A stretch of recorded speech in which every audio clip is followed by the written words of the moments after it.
O fim da redução do IPI para eletrodomésticos deve reduzir as vendas em até 15%.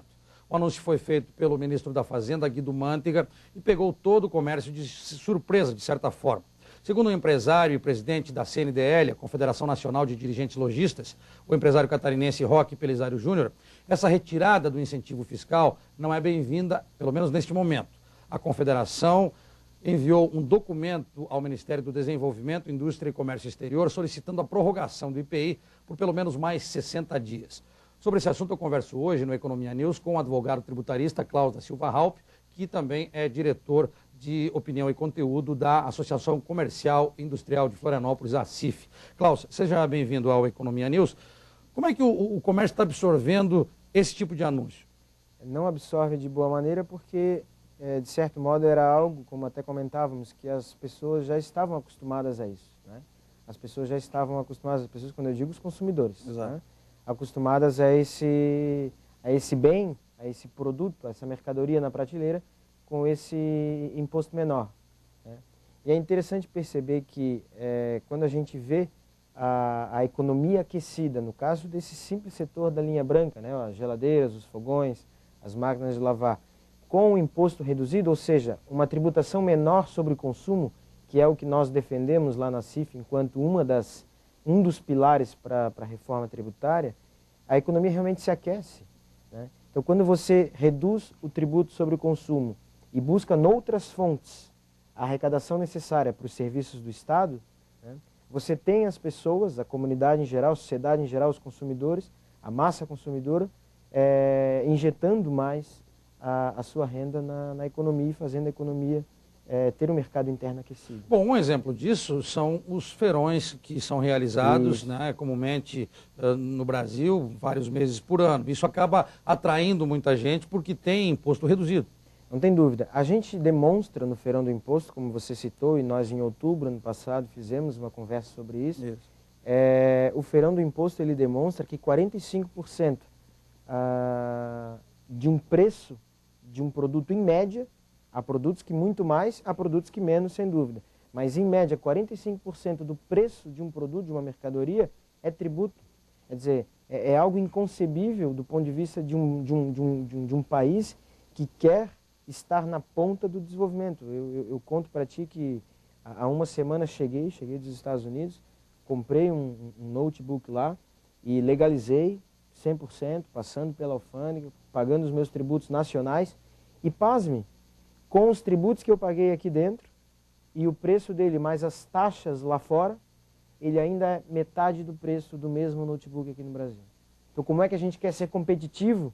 Como é que o Brasil quer ser uma nação, né, entre as mais competitivas do cenário global, se ele não cuidar dessa questão do modo como ele arrecada os seus tributos? E esse preço mais alto, como você acabou de exemplificar aqui dentro do Brasil, ele está exatamente balizado na tributação. Eu não diria que é o fator único, né? Você tem aí uma diferença de parque industrial significativa claro. Entre os Estados Unidos e nós, é claro, mas eu diria que de modo bastante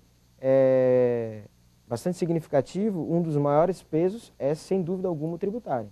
Agora, Klaus, não te parece que essa retomada da cobrança do IPI está baseada também na pressão de estados e municípios, considerando que o governo federal ele acabou não perdendo muito dinheiro com esse zeramento da tributação, a redução da tributação em alguns produtos, mas os estados e municípios perderam, porque a maior fatia, né, a maior fatia desse repasse fica na cidade, nas prefeituras e nos governos do estado. Não te parece que é uma pressão também desses setores? De fato, e é por isso que a gente tem dito lá na CIF, na nossa associação comercial, que é importante nós criarmos um debate amplo em cima das várias questões que o tema em si, reforma tributária, tributação, arrecadação, envolve. Porque quando a gente fala em mudança de fontes, e a gente tem insistido nisso, a gente está falando em mais eficiência na arrecadação, substituir fontes, deixar de tributar tanto quanto se tributa hoje o consumo, deixar de se tributar tanto quanto hoje se tributa a renda da classe média, por exemplo, né? E você buscar outras fontes mais inteligentes, inclusive do ponto de vista do uso da tecnologia, mas sem privar os entes públicos, no caso União e os órgãos paraestatais, INSS, etc., os estados, os 26 da federação mais o Distrito Federal e os municípios, dos recursos necessários para a sua vida cotidiana. Quer dizer, não é você tirar dinheiro de ninguém, recursos de ninguém. E essa é uma das grandes polêmicas, porque você tem aquela velha discussão, o Estado que é mais produtor não vai querer perder aquela fatia que vem, ou de um IPI, ou de um ICMS. Então a gente tem que trazer para o debate essa discussão toda, né, colocando as questões técnicas acima, assim, vamos dizer assim, das paixões, né, e desses interesses que muitas vezes nem são os efetivos interesses de cada uma dessas entidades. Porque se você substitui as fontes, mas mantém os níveis de arrecadação que todos têm, por outras formas de arrecadar, você não vai estar prejudicando a ninguém, em tese. Agora, Cláudio, eu tenho entrevistado muitos técnicos, muitos especialistas nessa área de tributação aqui no Economia News e é unânime, todos acham muito positiva essa iniciativa de reduzir o IPI e também outros impostos. Todos também comentam sobre a necessidade do Brasil fazer de uma vez essa reforma tributária e que ela seja positiva para a economia e para o cidadão brasileiro.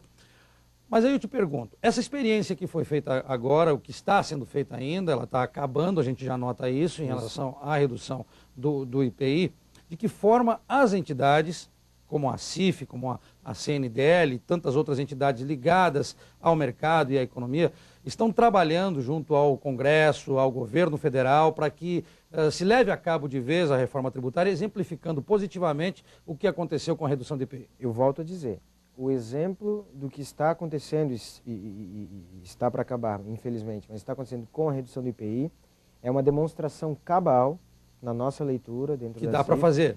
De que quando você reduz principalmente o tributo sobre o consumo e quando você deixa mais renda à disposição da classe que consome, você aquece mais a economia e naturalmente tudo isso se torna ciclo virtuoso e não o contrário.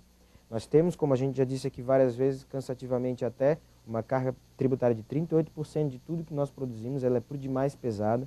A gente poderia reduzir este peso relativo de 38% aí para 25%, por exemplo, do PIB, se a gente ampliasse a base. Ou seja, tem muitas realidades que não estão pagando e outras tantas que estão pagando muito e muito mais do que deveriam.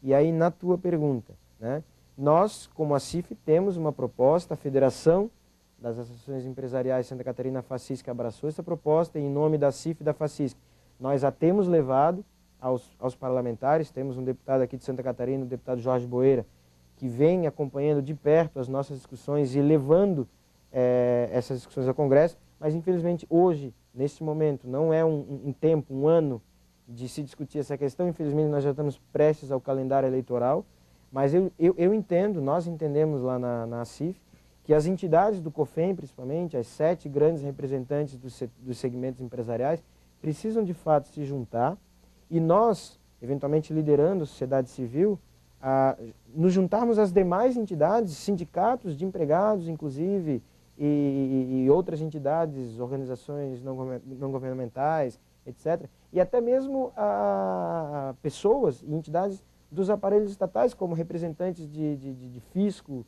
Sindifisco, Fenafisco, etc. Porque a proposta que nós temos, ela, por incrível que pareça, ela tem o poder de dar conta, vamos dizer assim, de todos os possíveis interesses que existam nos mais diferenciados setores, né?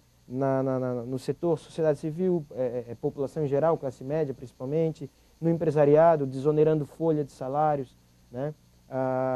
Enfim, né? Então, no governo, como eu disse antes, sem prejudicar os níveis de arrecadação. Então é necessário que a gente fala no início da proposta, sentarmos um pacto federativo, que há muito tempo se fala também, né? Que todos sentem numa mesma mesa, né?